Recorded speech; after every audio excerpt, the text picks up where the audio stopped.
Tara, as if in a fog, heard the doctor's voice. "This is an experimental new technique, gives good results, so the chances of your mother's recovery are very high. Just don't delay with the payment. There is no possibility of any delay." The girl nodded and left the doctor's office. It was April, the sun was warming, and the birds were chirping in the springtime. But without noticing it, Tara sat down on the bench and burst into tears like a child. Fear of losing her only loved one made the girl simply panic. The sum, with a huge number of zeros, was spinning in her head, which she needed to find urgently. After calming down, she slowly walked down the alley, sinking into deep memories. The gray, dull walls of the orphanage, indifferent and aloof nannies, and angry, cruel children, constantly trying to hurt the silent and closed little girl with 2 pigtails, were before her eyes. Tara had hated this place since she was a little girl. She often sat on the windowsill and watched as parents led the children to school by the hand, carefully adjusting their clothes and telling them something. "Why do they have mummies and daddies? But I am all alone and no one wants me." Tara was 8 years old when a pretty smiling woman came up to her and asked with embarrassment, "Tara, would you like to live with me? I'd like to be your mother." Tara confidently put her hand into the new mother's hand, and they never parted again. When Tara graduated from high school, she began studying to be an elementary school teacher. Along with her studies, she earned a part-time job as a waitress in a cafe, and soon she fell in love at first sight with a regular in the cafe. The guy was incredibly handsome, well-groomed, looked meaningfully at Tara, gave good tips, and once left his phone number. Thus began their romance. Tara, like a naive fool, dreamed of a quick wedding and children. She was unaware that Irvin had such girls in every cafe, and all he wanted was to enjoy the new body. After getting what he wanted, he began to look for a new candidate, and Tara made conclusions and stopped paying attention to men. And soon her personal life was no longer in focus. She began to notice that her mother became pale. She lost a lot of weight. She often got tired, and after the workday fell without energy. Her appetite was completely lost. Sarah refused to go to the doctor, but when she fainted in the middle of the kitchen, Tara literally dragged her by force to the examination. And so, today, the doctor frightened Tara with a diagnosis, expensive medications, and possibly a bone marrow transplant. When Tara came home, she tried not to show her worries. But the mother is the mother. She understood everything and asked to say the truth. Tara told her mother everything that the doctor said and burst into tears. "It's okay. It's God's will. Don't cry. I'll be better in the morning. Go to sleep." But Tara was not sleepy. She spent half the night thinking and finally found a solution. Early in the morning, she happily ran into the kitchen, made breakfast, and called her mother. "Mum, I've got it all figured out. We'll sell our apartment and buy a smaller one with surcharge, and we'll spend the money just for your treatment. Why do we need such a big apartment? Yes, the location is good, but we will be fine in another place too." Sarah shook her head doubtfully, but Tara was adamant. She took up the cause with enthusiasm, and buyers were found fairly quickly. The deal was done, and Tara had a week to move out. But trouble happened with the purchase of the new home. Because of her inexperience and credulity, Tara was taken in by a swindler. When she went to look at the house, she liked it very much, but the seller showed her one house but sold an entirely different one. The fact was that the street names were different by a single letter. The house numbers matched, and Tara did not even have a shadow of a doubt. Instead of a cozy cottage with a beautiful garden, she and her mother ended up in a derelict old house in a remote suburb. Realizing the mistake, Tara was terribly upset. She cried and blamed herself. Sarah was equally horrified, but there was no time for arguments and trials. The woman was getting worse and worse, and she was urgently admitted to the hospital. Tara paid for everything and began to set up households. At first, she was devastated by the miserable shack they had to live in. The yard was overgrown with weeds up to the waist. The house was dusty and dirty, and in some places the floor was rotten. But soon she pulled herself together, and rolling up her sleeves began to work with enthusiasm. She washed the windows and everything in the house to shine, asked her neighbor to cut down bushes and mow lawns.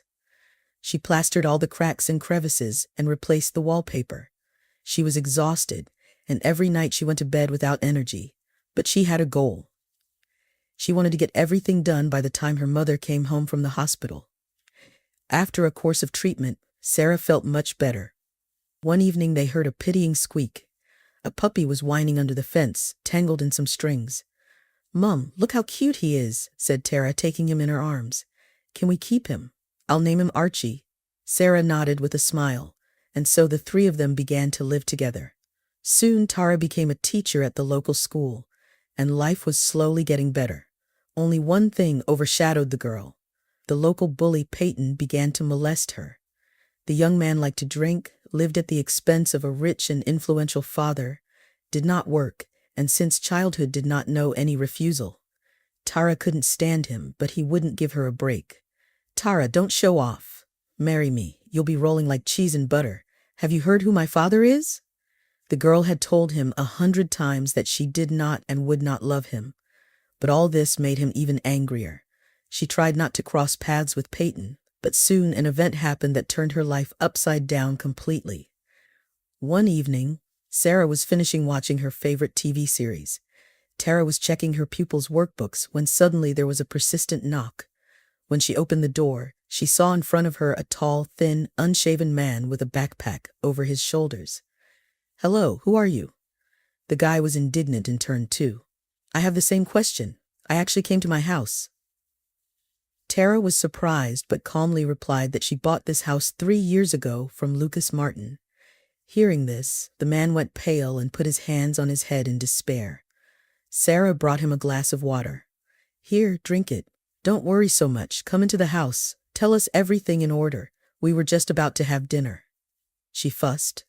Tara followed her into the kitchen and whispered, "Mum, are you out of your mind? We don't know him. You never know what's on his mind." The woman looked at her daughter reproachfully and quietly replied, "Things happen in life. I feel he is not a bad man. He's just in trouble. We'll find out." Putting the food on the table, Sarah called the stranger. He ate all with greed and appetite. Evidently, he had not eaten anything for a long time. And then he told his story. "My name is Kevin. My father died early, and my mother found a man who was raising a son, Lucas. My life immediately became bitter. Lucas was naughty, and then he blamed everything on me.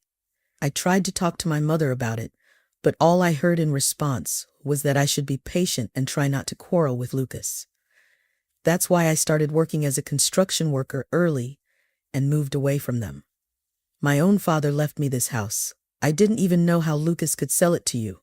He is a great swindler. By the way, I went to jail because of him. Lucas got into a drunken brawl. It ended tragically. He was already on probation, so he persuaded me, a young fool, to take his blame. He said they wouldn't give me much, and then I'd be amnestied, and I'd be back in a year like nothing had happened. But I got the full penalty in court. Lucas never even came to see me, didn't even say thanks. Now who needs me? I was in jail, and I'm a bum now. What a fool I am. Thank you, people, for the meal. I'll leave you now. It's getting late." He turned and stood up. Sarah stood up after him. "No, out of the question. Where are you going to go at night, Kevin? Stay with us. Live with us for some time. It's not your fault you're the victim of a bad man. There's a room over there that's empty. I'll take the things out of it and make up the bed for you." Kevin was embarrassed, but he had nowhere else to go, so he agreed. Next, Kevin did the men's chores around the house and then got a job as a driver at a poultry farm. He turned out to be polite and well-mannered, and in the evenings he and Tara often took walks by the lake, enjoying the coolness of the water and talking a lot. Tara had never experienced this before. With Irvin, she felt burning passion. She was like a mad woman ready to run after him wherever. But there was a wholly different, deep and reverent feeling between her and Kevin.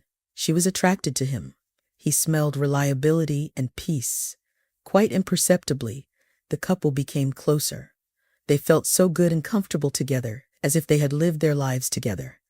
And only Peyton was terribly annoyed that Tara chose some convict over him and dishonored him to the entire neighborhood. He began insulting Tara by picking her up outside the school. Tara kept quiet and didn't say anything to Kevin.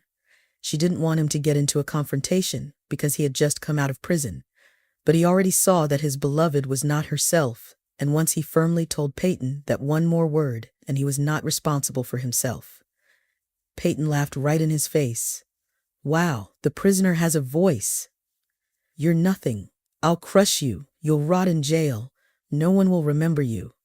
And he was the first to swing his fists at Kevin, but Kevin gave his assailant a good punch in the jaw with his right. Peyton fell down and Kevin walked away. From that moment on, Peyton stopped bothering Tara. The couple calmed down, thinking that he had come to his senses and left them alone. But how wrong they were.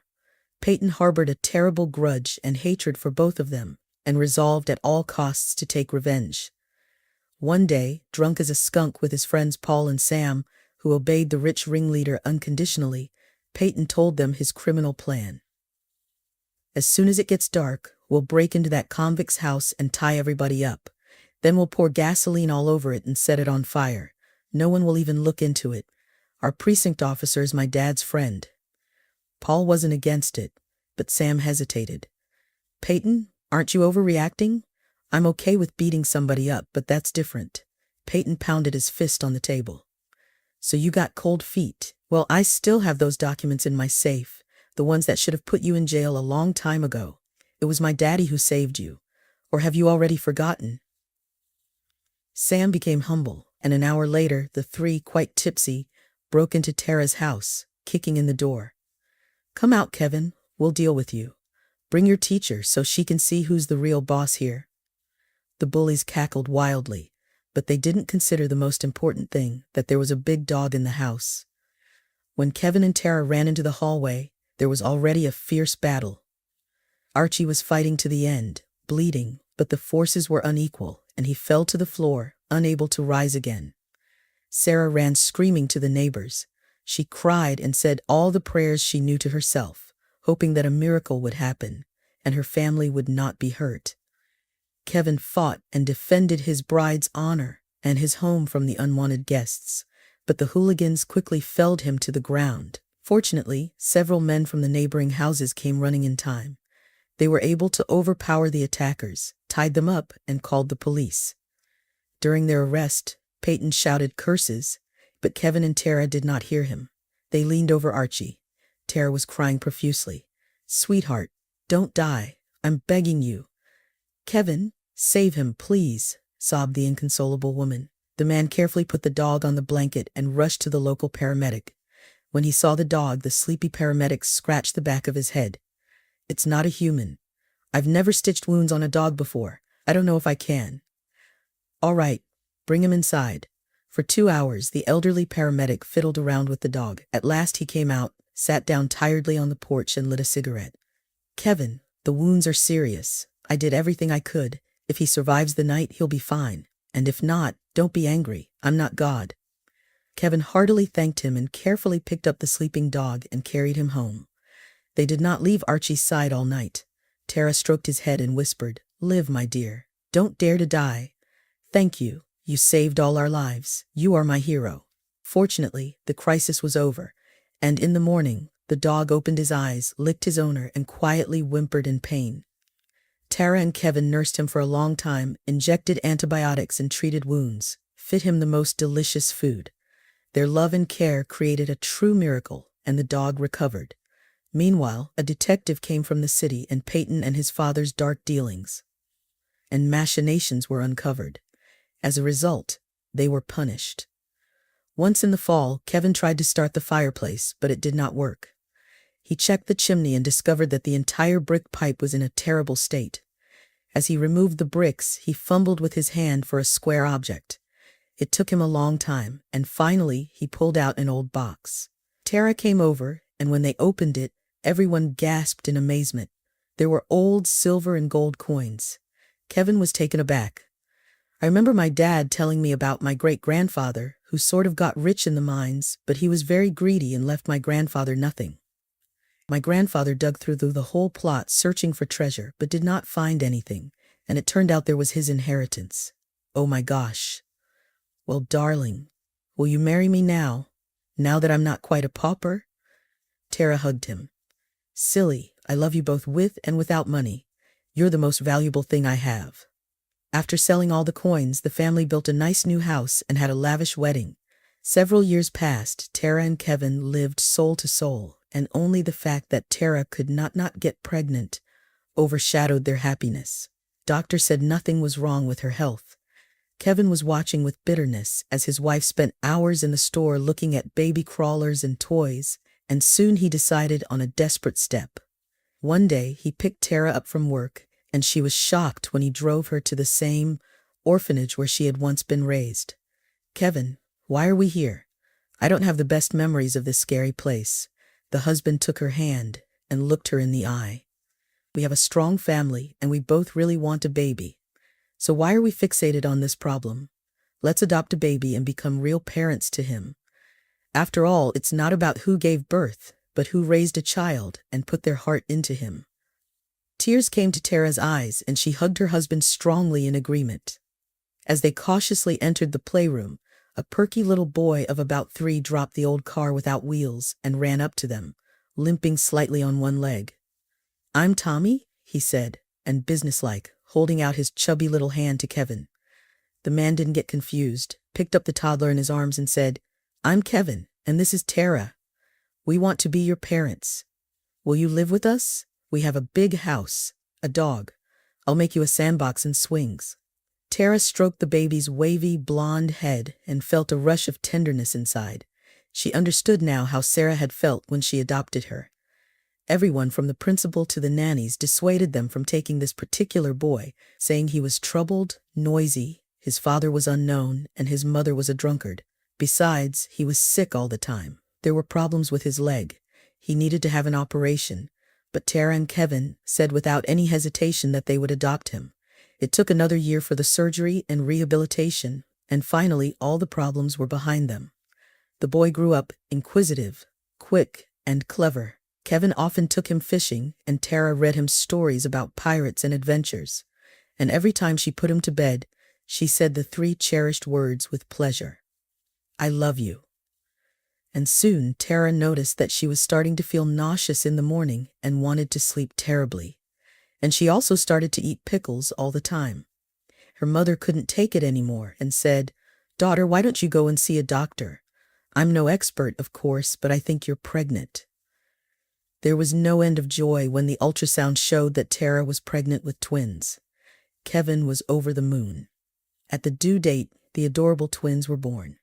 One day, Tara said to Sarah, "Thank you, Mummy, for choosing me back then. And then you didn't send Kevin away. You're the best one I have." The woman only grinned. "I had nothing to do with it at all. God's plans are always better than ours. You just always have to do good, and it will surely come back 100-fold."